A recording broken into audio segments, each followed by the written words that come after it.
바로 이어서 역시 두 분의 발표를 들을 텐데요. 두 분 모두 미국에서 오신 분들이고요. 탐사 보도와 관련한 이야기 주제가 준비되어 있습니다.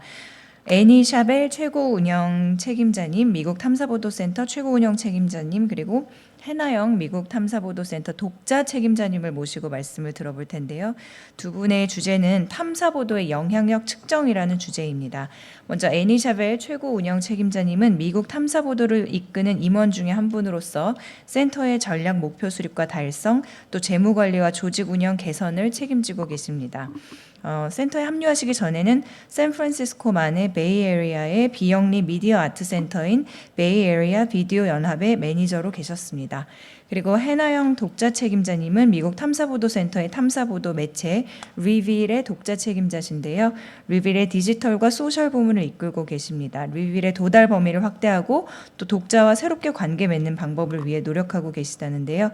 이 두 분 모시고 탐사보도의 영향력 측정을 주제로 발표 들어보겠습니다. Thank you, and thank you so much to everyone who's organized this conference and hosting us. It's lovely and so well run, and we just feel so lucky to be here. I'm Hannah. I'm the director of audience at Reveal from the Center for Investigative Reporting.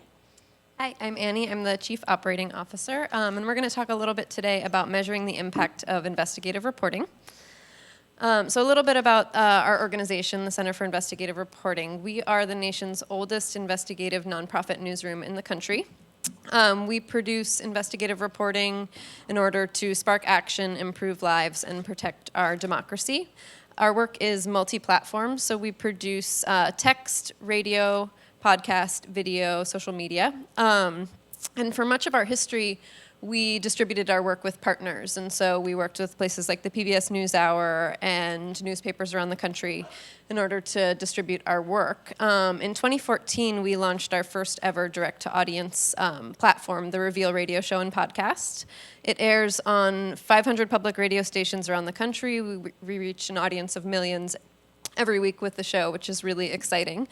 The show is about half content from our newsroom and half from others, because obviously investigative reporting is very time and resource intensive, and so we certainly could not produce 52 hours of it a year on our own. And so we work with other newsrooms to both distribute our work to affected communities and to reach national audiences, and also to co-produce stories. We've been honored with many journalism awards, such as Edward R. Murrow's, George Polk Awards, DuPont's, Emmys. We were an Oscar nominee a couple of years ago, and we've been Pulitzer finalists the last 2 years.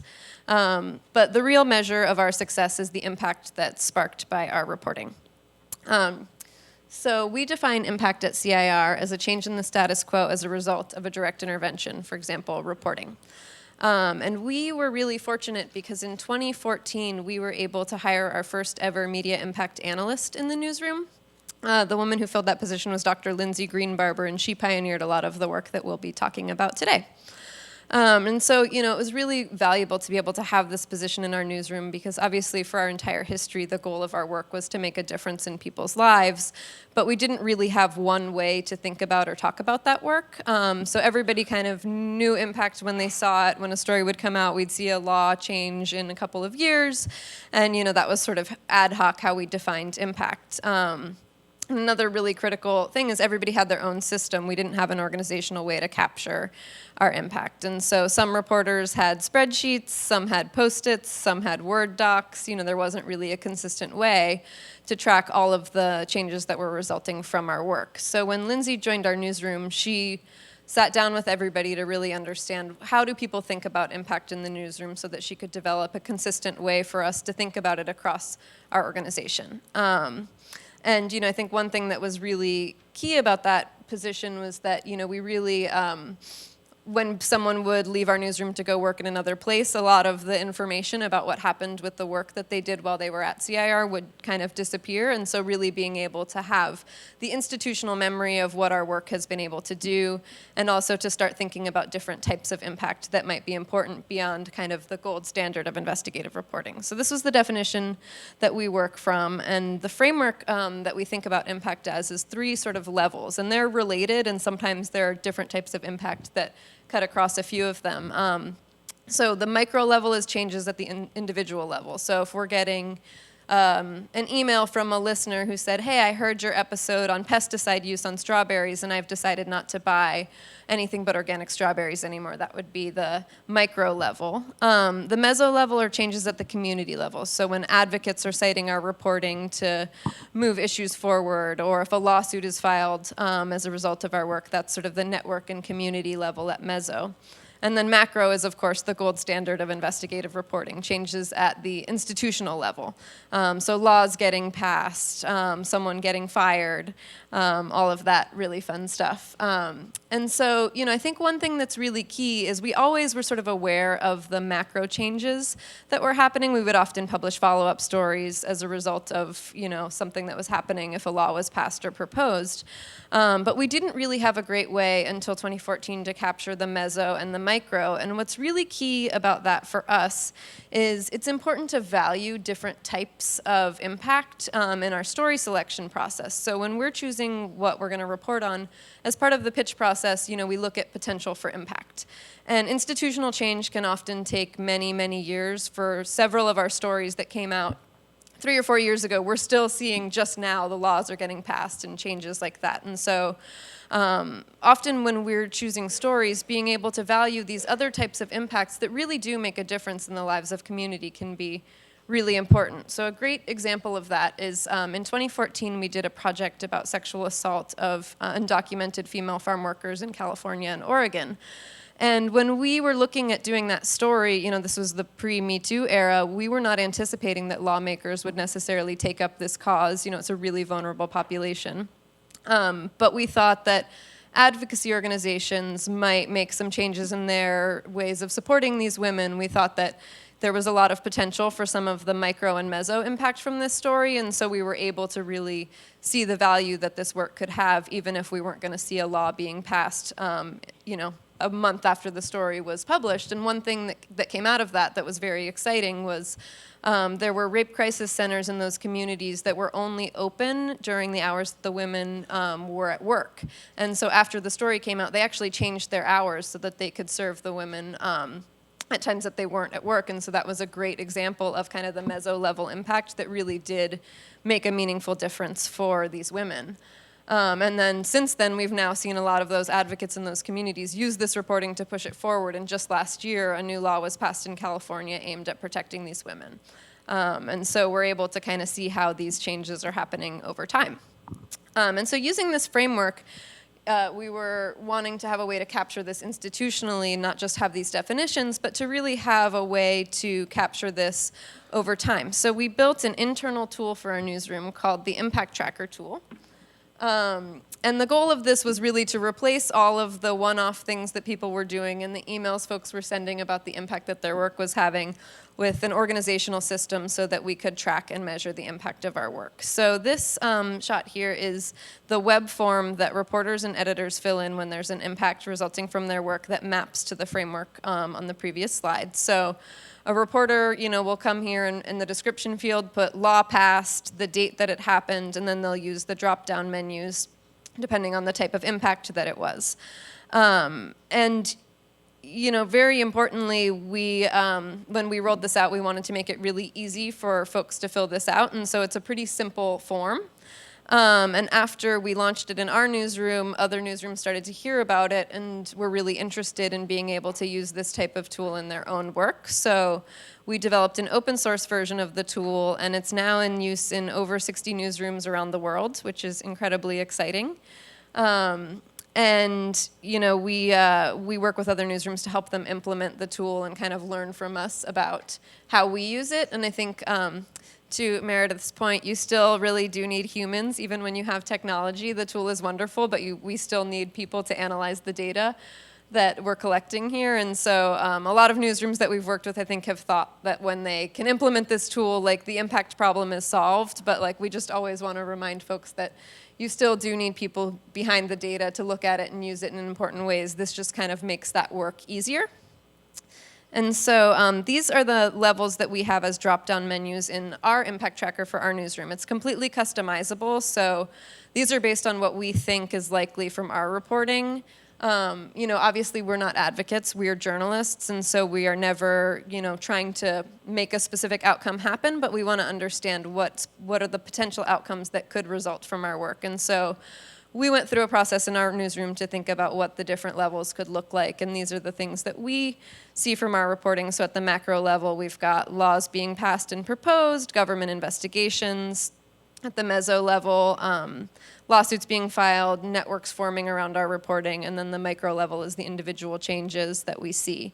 But other newsrooms, customize this based on their goals. And importantly, this isn't all of the impact that's possible from our work, but this is what we really value and care about tracking. There's other things that could come up, but these are the things that really tie to our organizational goals, and so we really tried to hone in on that so that we wouldn't be, capturing everything under the sun. And so this is a view into some of the back end of the impact tracker tool.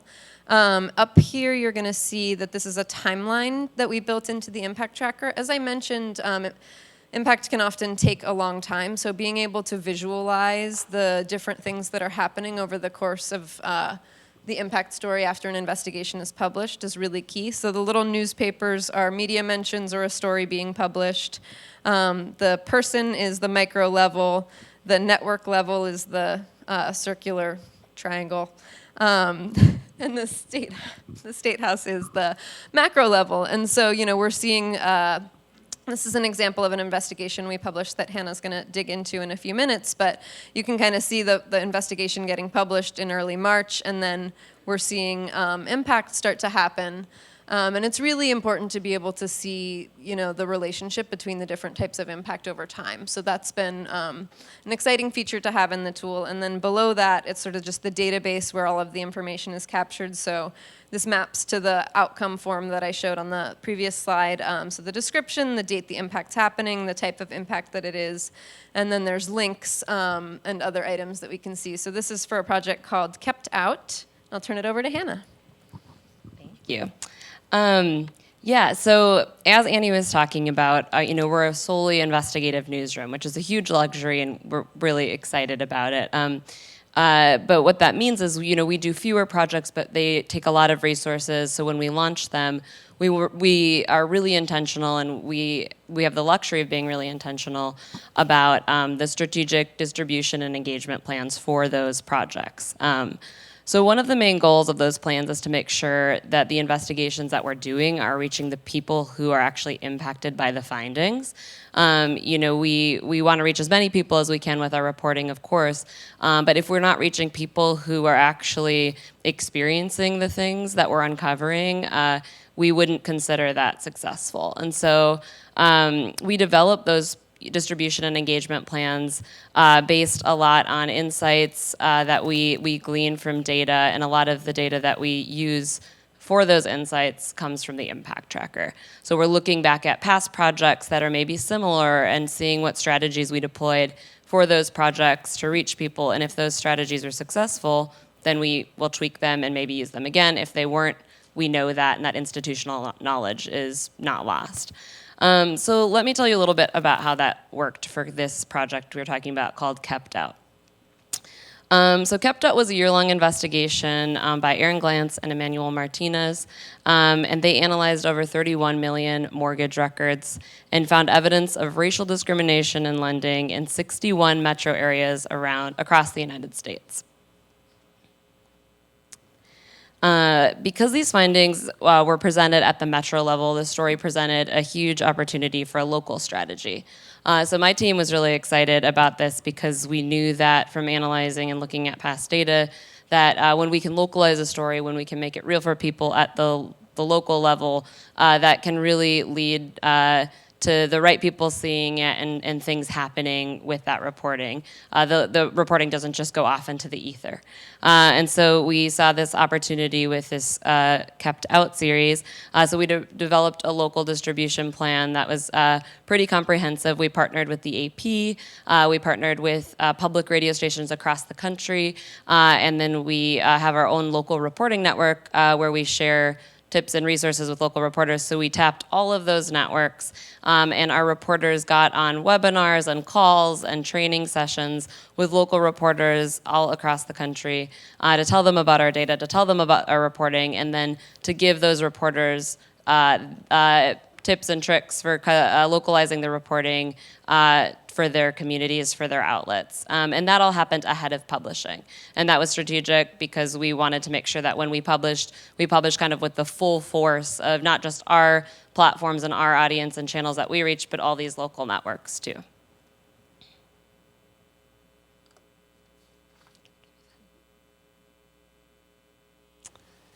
All right, the next thing the investigation really presented an opportunity for was personalization.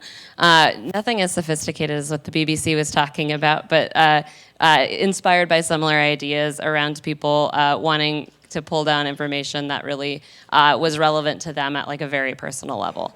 And so this was important to us because, when you're applying for a home loan and you get denied, that can feel like a real, I don't know if anyone has had that experience, but if you get denied, it can feel kind of embarrassing or like you did something wrong, or you can have a lot of questions about why. It's a pretty complex process.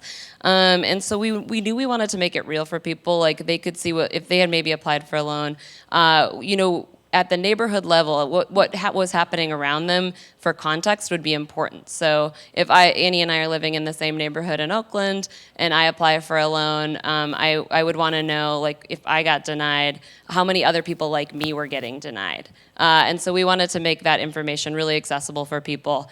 So we created we created a couple different ways for people to interact with the data. One was an online, just data interactive, and the other was an SMS texting tool. So you could just text us your address, and we would send you back our findings. So you could, text, this is my address in Oakland, where maybe I was or an address where I was applying for a loan, and you could see who had gotten loans. Who had gotten loans in your neighborhood, and that was all broken down by race. So if you wanted to kind of dive into that information, that was all, you're able to do that through this text interactive. The other opportunity that this presented was just a two-way street for people to ask us questions, so people could text us back questions they had about our investigation, and we got thousands of those, which then we ended up answering.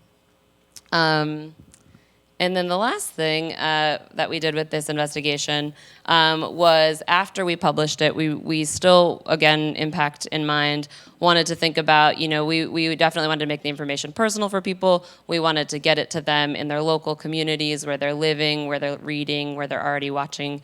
And then we also wanted to help stakeholders and advocates and people who are interacting and working on this issue every day get this information. And so we hosted a bunch of briefings, both online, and our reporters were on Capitol Hill in Washington, D.C., briefing people, just letting them know, again, not advocating like Annie said, but just letting people know what our reporting found, and helping them understand the data if they didn't understand it.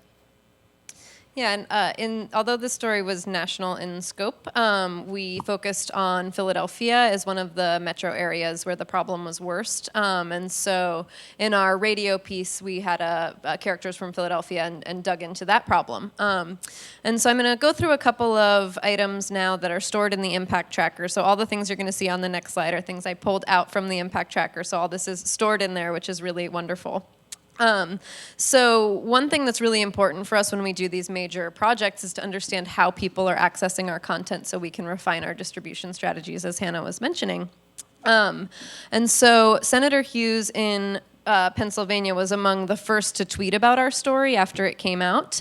And importantly, he was tagging advocacy organizations and other news organizations who might be interested in our findings. So we're seeing that he's tagging the Legal Defense Fund, the NAACP, West Philadelphia News, and others about this work. And so that was really valuable for us to be able to see this happening, because a couple of days later, we saw the Legal Defense Fund picking up the story and sharing it to their 65,000 followers. And so we were aware that, that's at the meso level, that our content is traveling and advocates are starting to cite the work and share it out with their constituents.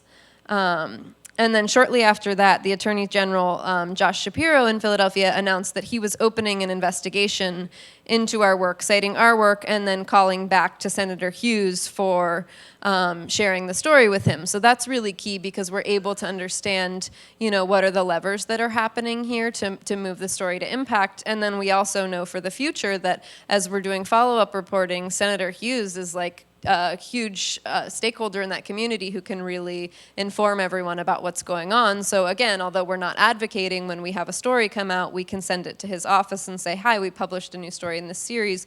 We just wanted to be sure you were aware of it. And so that's been a really important strategy for us to proactively share information with those who are affected and those who can bring about change. And so all of these tweets are kind of stored in the impact tracker, making it really easy to see this connection happening over the first few days of the story being published. And then these are examples of meso and micro level impacts. And so as we did a big push to work with local reporters, as Hannah shared, it's obviously a huge part of our strategy to work with other newsrooms to produce content and to share our work out, and we want that to be valuable for our partners as well. And we're seeing partners in Florida sharing thank you to us for the work that we did and helping them localize the story, so we're able to really evaluate that local strategy is not just working well for us, but is mutually beneficial for other newsrooms who partner with us so that they can serve their communities with investigative stories. And then we also saw one of the characters in our story texting with the reporter. So this screenshot is her thanking our reporter for the work that we did. And although, this isn't a new law being passed, it can be really powerful to see these personal stories, particularly in data-driven projects where it can be hard for people to kind of grasp the emotional impact of some of these like massive national projects that don't really have, someone you can hook into. And I think particularly for communicating back with our audience, these types of anecdotes can be really, really powerful to show how an individual's life has been changed by this work. And so here's just an entry from the impact tracker that's not a media entry to show another example of a macro level impact where we're seeing, a government investigation here. And importantly, you can see that this is from November 2018. And so that's several months after the story was published in March, or it actually came out in February. And so, we're able to track the long tail that investigative reporting has, and to be able to just have notes on what's happening in this story many months after it's published. And this, this has continued. I just got an email from one of our reporters last week saying, I just entered a bunch more stuff in the impact tracker that happened because of Kept Out. So we, are still seeing a lot of changes happening, and we have a mechanism to really track that and see it over time, which is exciting. And another macro level change that we're seeing here is we have a screenshot from the City Council of Philadelphia passing an affordable housing package. And so just being able to not only have the details of this, but some of these images to, share with others about the impact that our work is having is really exciting. And so we're going to kind of wrap on Kept Out there and dig into some of the questions that we think about in our newsroom as we work on impact. And so, I think one of the keys here is really thinking about what we hope to track. So for Kept Out, obviously, we knew that understanding the impact of the local strategy was going to be important, how advocates were using the work, how individuals were being affected, and then what legislative changes were happening as a result. And so we have all of that data, but it was not easy for us to kind of hone in on these frameworks. It took Lindsay, our impact analyst, many months of sitting down and having coffee with every single reporter when she started in the newsroom to understand how do they think about impact, what matters to them, to come up with this framework so that when we have a project like Kept Out, it's pretty easy to kind of plug and play with the impact. But it did take us some time to hone that, and I think it's always just really important if you want to implement this type of work in your newsroom to think about how you're going to use the data and what's valuable for you, because obviously with metrics you can track so many different things, but it should really tie to what's valuable for your newsroom and your strategy, and you're not just collecting data for data's sake. And then who should be involved? When Lindsay started, she met with everybody. That was really important to get buy-in, but it's also really important to have that come from the top of the organization and to have everyone really understand why you're tracking impact, what the value is, and to think about, reporters and editors bringing them on board early. So at CIR, our reporters and editors actually enter data themselves into the impact tracker. Other newsrooms, particularly those who cover breaking and daily news, often have like one person assigned to that role just because that can be easier. So just thinking through what's the staffing piece of this. And, Hannah's team does quite a lot on sort of thinking about how to incentivize this. Do you want to talk a little bit? Yeah, absolutely. So one of the big things Annie touched on is just because this is a manual process, like people are actually entering the data and it takes time. And as you know, when you're publishing a story, that's kind of the thing you're the shortest on. It still requires that, we've painted a very pretty picture of like what this data can allow us to do and the story it can allow us to tell organizationally. But it's still a lot of work for reporters and editors who are always kind of crunching and thinking about the next story. And so incentivizing participation is something that we are constantly thinking about, try to make it easier for people to enter stuff, but also make it really valuable for reporters and editors to enter their work. So a couple ways that happens gets to the next point is just using the data they enter to do things like communicating with our audience. So telling our audience about impact is something that we do all the time. It kind of serves twofold purpose for us because we're investigative news. Basically, the only emotions we ever elicit from our audience are like fear, anger, sadness, like none of the smiley emojis. But the time that happiness or like any good sense of feeling comes out around our work is around when something changes, an impact. So telling our audience about that is really important. And so that's a way that we can incentivize participation because reporters, if they're like, oh, you're using the data, then they're much more likely to enter it. Yeah, and we all know that journalists love awards. So we use this data for our award submissions as well. So that's another carrot that we can offer where we, can tell reporters, you know what, you don't have to pour through all of your notes now to prepare an award submission. We can gather the impact data for you quickly and put that together. And so that's been a nice way to incentivize their use. We also really tried to make it replace whatever system they were already using and to make it faster than sending an email to enter something into the form. And so, we've put a couple mechanisms into place so that folks can download the data in a few different formats so that, reporters who want to take their impact across all of their work, they can tag their names with all of the things that they enter and then download that data so that it's not just driven by project. There's a few different modules that you can look at and download from. And then, I think another thing that's really key for us, because we're a nonprofit, impact is, why people support us and, financially give us money. And many of our funders, they want to understand what their investment is making possible. And so being able to communicate not just with audiences, but also with our supporters about why our work is valuable is really key. And so I think all this kind of gets to like ensuring that you have a process and who needs to be involved. The tool is really wonderful, but being able to really think through the strategy behind it, who's involved, how do you get buy-in from leadership and really bake it into your organization and the processes that you have. So just thinking through like, how does this align with other analytics that you're going to use? So we actually overlay this data sometimes with our Google Analytics to see if there's a relationship between our traffic and our impact. And so just making sure that this is integrated into other platforms that you're using as best that it can be and tying to the other metrics that you want to track for your work and your impact is really key. And so I think all of this kind of gets to creating a culture of impact in the newsroom. Yes. And I think for us, we just kind of tried to sketch out some of the things that would be like indicators of that would be present if you were successful in building this culture of impact. And so the things that we talked about are just that everyone plays a role, from your reporter to your audience team to your leaders to the fundraising team. Like that's how it fits for our structure. For different business models and different newsrooms, that would be different. But that's just really important for it to kind of be integrated. Buy-in from leadership is really crucial. If you don't have that, then you kind of get back to that system we were talking about at the beginning, where everyone's just tracking it for themselves. And reporters do track this. I'm sure that the reporters in the room can kind of probably have something like this.